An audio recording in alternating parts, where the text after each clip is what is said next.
झारखंड आंदोलनकारी महासभा के तत्वाधान में शुक्रवार को जेल जाने की बाध्यता समाप्त करते हुए मान सम्मान पहचान नियोजन पेंशन सहित 11 सूत्री लंबित मांगों के समर्थन में विधानसभा के समक्ष एक दिवसीय सत्याग्रह किया गया। सत्याग्रह से पूर्व बिरसा चौक पर स्थित भगवान बिरसा मुंडा की प्रतिमा पर माल्यार्पण केंद्रीय अध्यक्ष राजू महतो, प्रधान महासचिव क्यूम खान, उपाध्यक्ष किशोर किस्कू, महासचिव डॉक्टर लाल अजय नाथ सहदेव, सचिव अरुण कुमार दुबे, महिला संयोजिका विनीता खलखो। मौके पर केंद्रीय अध्यक्ष श्री महतो ने झारखंड आंदोलनकारियों का आह्वान किया कि अपने मान सम्मान पहचान की लड़ाई के लिए गोलबंद हो। उन्होंने कहा कि आंदोलनकारियों के कारण ही राज्य की पहचान है। इस पहचान को संघर्ष के बल पर सुनिश्चित करनी होगी। वर्षों से प्रत्येक आंदोलनकारी अपनी पहचान की लड़ाई लड़ रहे हैं। श्री महतो ने कहा कि झारखंड बने 24 वर्ष बीत गए, इसके पश्चात भी जेल जाने की बाध्यता समाप्त करते हुए सभी झारखंड आंदोलनकारियों को समान रूप से पहचान, सम्मान नियोजन सहित 11 सूत्री मांगों पर संज्ञान नहीं लेना। उसी के आधार पर जो उसका मूलवासी है वही है निवासी झारखंड का। और झारखंड आंदोलनकारी और लोग जो बसे हैं उसको भी हम बाहरी और भीतरी नहीं कह रहे हैं, इसलिए नहीं कह रहे हैं कि वो भैया बिहार से थे।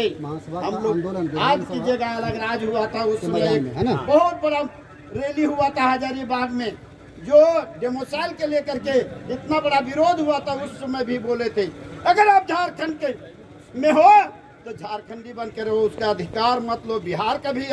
में जाकर के अधिकार लोगे, बंगाल में भी लोगे, उड़ीसा में भी लोगे, मध्य प्रदेश में लोगे। ये नहीं हो सकता है। अगर आप एक जगह पर लोगे उसी के लिए हम लोग मानेंगे, और जो झारखंडी लोग हैं उसी को अधिकार देंगे। साथियों,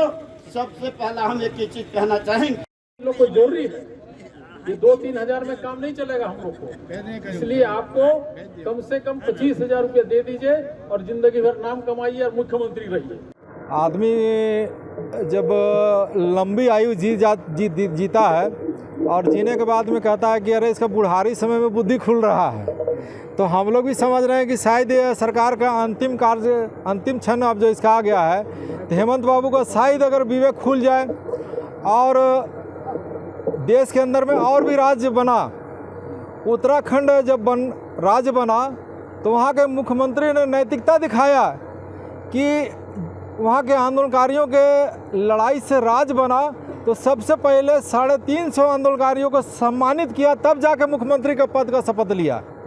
तो उन्होंने नैतिकता दिखाया और राज्य में हम लोग का यहाँ मुख्यमंत्री बनते जा रहे हैं, लेकिन अभी तक उनका नैतिकता नहीं दिख रहा है कि झारखंड आंदोलनकारी लगातार मान सम्मान पहचान की मांग को लेकर भी लगातार आंदोलन कर रहे हैं, लेकिन इनमें जिस तरह से नैतिकता और संवेदना होना चाहिए, तो नैतिकता और संवेदना का पूर्णतः अभाव है। अभी भी हेमंत बाबू से हम लोग कहते हैं कि हेमंत बाबू अभी भी जागिए। और साथ में हम लोग विधानसभा के समक्ष इसलिए यहाँ पर आए हैं कि विधानसभा के तमाम राजनेता,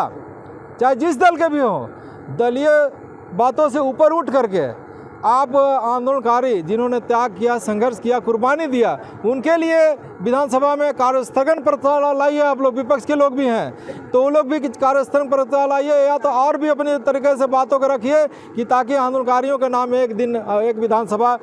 एक्सटेंड भी कर सकता है। लोकसभा एक्सटेंड होता है तो विधानसभा भी एक्सटेंड करके जो भी नियमावली इस तरह से बनाइए कि एक एक आंदोलनकारी को जिन्होंने त्याग किया, संघर्ष किया, कुर्बानी दिया है, वैसे लोगों को भारत सरकार के गृह कारा आपदा प्रबंधन 1952 के तहत जो व्यवस्था है, एक तो स्वतंत्रता सेनानी की तरह लाभ दीजिए, नहीं तो पूर्व विधायक को तरह जिस तरह फैसिलिटी मिलता है उस तरह फैसिलिटी दीजिए, या तो हम लोग का 11 सूत्री मांग पत्र जो हम लोग सौंपे हैं कि किस तरह से शहीद जो हमारे आंदोलन में जो शहीद हुआ उसको शहीद का दर्जा देना है, और जो सुविख्यात आंदोलनकारी जो आज हमारे बीच नहीं उनको कैसे सुविख्यात आंदोलनकारी का दर्जा देना है, और बाकी आंदोलनकारियों को भी किस तरह से सम्मानजनक तरीके से सम्मानित करने का व्यवस्था करना है, और सम्मान भी करना है तो सम्मानजनक तरीके से किस तरह से करिएगा। उसके लिए आंदोलनकारी का नामकरण करिए कि किस तरह से आंदोलनकारी को किस नाम से आप नोटिफाई करिएगा, और साथ में व्यवस्था का क्या लाभ दीजिएगा। उसके संदर्भ में भी आप पूरा व्यवस्था किस तरह से दीजिएगा, उसके संदर्भ में नियमावली में सारा व्यवस्थाएं करिए। और हम तो कहते हैं कि झारखंड आंदोलनकारी जिन्होंने त्याग संघर्ष कुर्बानी दिया है, तो इस देश के अंदर में जिसे लता मंगेशकर गाना गाई थे, मेरे वतन के लोगों जरा याद करो कुर्बानी, तभी हम झारखंड के नेताओं को भी यहाँ इस मंच से आमंत्रित करते हैं और उनको आह्वान करते हैं, ये झारखंड के नेताओं, ये विधायकों, मंत्रियों, जरा याद करो कुर्बानी और इन आंदोलनकारियों के लिए भी कुछ काम करो। और ऐसा काम करो कि पूरा दुनिया देखेगा कि जैसे आज हम लोग उत्तराखंड का आज हम लोग उदाहरण प्रस्तुत कर रहे हैं, वैसे झारखंड का लोग उदाहरण प्रस्तुत करें कि लंबे त्याग और संघर्ष और कुर्बानी से राज्य बना। ये भारत के मानचित्र में स्वर्णिम इतिहास गढ़ने वाले लोग हैं, तो किस तरह से इनका नाम गजट में प्रकाशित किया जाए, आंदोलनकारी कॉरिडोर का निर्माण किया जाए, इनके आश्रितों को विशेष भर्ती अभियान चला करके इनको नियोजन दिया जाए। और प्रत्येक आंदोलनकारी को, जिस तरह से आदरणीय शिबू सोरेन जब अर्जुन मुंडा मुख्यमंत्री थे तो एक चिट्ठी लिखे थे कि प्रत्येक आंदोलनकारी को एक पक्का मकान, उसको पेंशन का लाभ और नियोजन दिया जाए और व्यवस्था का लाभ दिया जाए, एक चिट्ठी लिखे थे। तो आज कम से कम अगर हेमंत बाबू कुछ समझ में नहीं आता, उत्तराखंड मॉडल, छत्तीसगढ़ मॉडल, कोई मॉडल अगर समझ में नहीं आता है, तो कम से कम आदरणीय गुरुजी मॉडल को वो तो याद करे कि बाप को या हमेशा जो कहता है कि आदरणीय गुरुजी को पैर छूता है, हर समय उसका आशीर्वाद लेता है, तो उनके कथनों को भी तो आप लागू करने की दिशा में कदम बढ़ाइए कि अर्जुन मुंडा के समय में क्या लिखे थे। और आंदोलनकारियों के साथ में वार्ता करके एक नियमावली में संशोधन करके प्रत्येक आंदोलनकारी को पूर्व विधायक की तरह या तो स्वतंत्रता सेनानी की तरह एक सुविधाएं जो देने की व्यवस्था जो भारत सरकार के गृह आपदा प्रबंधन 1952 में है, उसी तरह से हम लोग को फैसिलिटी देने की व्यवस्था करें।